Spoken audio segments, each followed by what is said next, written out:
Горат над 50 хектари меѓу Спанчево и Соколарци. Пожарникарите се повеќе од 30 часа на терен во обид да го сопрат огнот кој поради ветерот и сувата трева брзо се шири. Предручок беше, околу 1 сато беше, мислам. Цело нам фанат меѓу тие двата редишта. Бужарна го викаме, да. И многу гореше. Ако не е префрлило и према Рајчани. Са бали уште гореше. Ја беа за жиганци.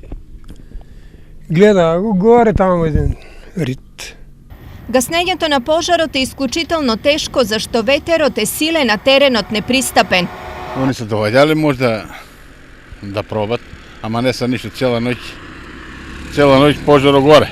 Гледа се, од тука се гледа, од селото и може да речем нашиот атар што Соколарски сете изгоре.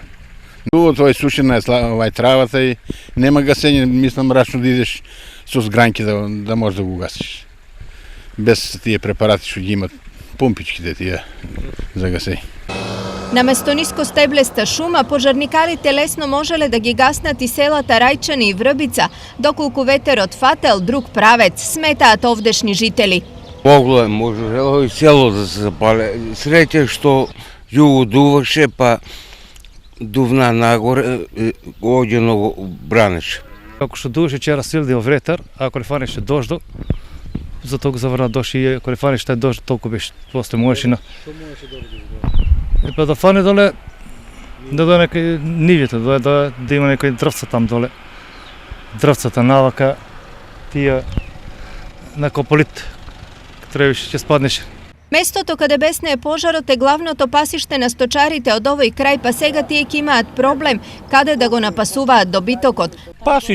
Пасишта више голо, тоа нема више стокта што да паси. Но токму тие се и главните осомничени како причинители на пожарот. Предпоставка е дека предизвикувач на пожарот е човечки фактор, но прашање е дали тоа е направено со намера или од невнимание. Добро во целото лошо е што селата Соколарци и Спанчево и пожарот ги дели канал со вода, па опасност тој да ги зафати и нив нема. Инаку за целосно гаснење на пожарот на пожарникарите ќе им биде потребно многу време, зашто се работи за голема зафатена површина, непристапен терен и лоши временски услови.